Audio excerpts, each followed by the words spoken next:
নমস্কার। নতুন দিগন্তের একটি নতুন ভিডিওতে আপনাদের সবাইকে সুস্বাগতম। আমার আজকের রেসিপি পাওভাজি। পাওভাজি একটি মহারাষ্ট্রিয়ান ডিশ। আমি প্রথমে যে সবজিগুলো দেখালাম সেই সবজিগুলো সব আলাদা আলাদা করে বয়েল করে নিয়েছি প্রথমে। তারপর কড়াইতে তেল দিয়ে তার তেলে আমি বাটারটা ছেড়েছি, বাটারটা 2 চামচ দিয়েছি। তারপর আমি পেঁয়াজগুলোকে ভেজে নিচ্ছি। পেঁয়াজগুলো ভাজার পর আমি ক্যাপসিকামগুলো ওর মধ্যে ছেড়ে দিলাম। ক্যাপসিকামগুলো একটু নরম হয়ে আসলে, পেঁয়াজ আর ক্যাপসিকাম একটু নরম হয়ে আসলে আমি ওর মধ্যে কাশ্মীরি মির্চের সাথে রসুনটা পেস্ট করেছি। কাশ্মীরি মির্চ ভিজিয়ে রেখে আমি তার সঙ্গে রসুনটা পেস্ট করেছি শুধুমাত্র কালারের জন্য। এখানে কাশ্মীরি মির্চটা কখনোই ঝাল টেস্টটা আনবে না।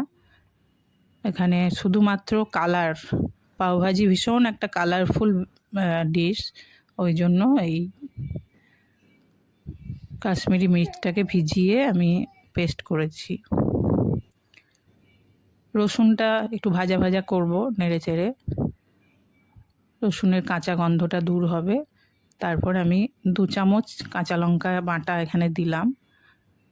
পাওভাজিটা কিন্তু বেশ ঝাল ঝাল একটা ডিশ হয়, কিন্তু তবুও যারা ঝাল খুব খেতে পারেন না, খুব একটা ঝাল, তারা কমই দেবেন, নিজের টেস্ট অনুসারে দেবেন। আমি টমেটোগুলোও ছেড়ে দিলাম, টমেটোগুলো একটু নরম হোক, কাঁচা গন্ধটা যাক।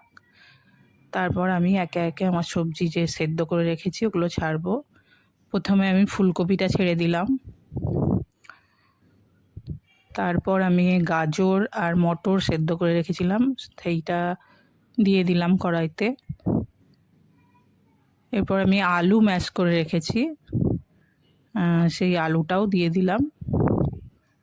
আর লাস্টে আমি একটা বিট সেদ্ধ করেছি, বিটটা আমি একটু ম্যাশ করার চেষ্টা করছি। পরে আমরা এমনিতেও ম্যাশার ব্যবহার করব, তবুও হাতে করে আমি একটু ছোট ছোট টুকরো করে ওর মধ্যে দিয়ে দিচ্ছি, যাতে ম্যাশার দিয়ে ম্যাশ করার সময় একটু সুবিধা হয়। বিট আর এই কাশ্মীরি মির্চ এর মধ্যে খুব সুন্দর একটা কালার নিয়ে আসে, একটা লালচে কালার, খুব সুন্দর। তো আমি বিটটাকে অনেকক্ষণ ধরে একটু ছোট ছোট টুকরো করে নিচ্ছি, তাহলে আমার ম্যাশারে ম্যাশ করতে সুবিধা হবে, ওই জন্য আমি। আর এরপর আমি বড় 2 চামচ, যেহেতু অনেকটা পাওভাজি সেহেতু বড় চামচের 2 চামচ আমি এখানে পাওভাজি যে মশলা মার্কেটে অ্যাভেলেবেল সেই পাওভাজি মশলাটা দিলাম। আমি এক্ষেত্রে একটা ছোট্ট জিনিস সাজেস্ট করব, আপনারা যে এভারেস্টের যে পাওভাজি মশলাটা পাওয়া যায় ওইটা এখানে আপনারা ইউজ করবেন, ওতে টেস্টটা ভীষণ ভালো আসে। আমি একটা ম্যাশার দিয়ে ম্যাশ করে নিচ্ছি, বেশ খানিকক্ষণ ধরে ম্যাশ করব, যাতে সমস্ত সবজিগুলো একদম গলে যায়।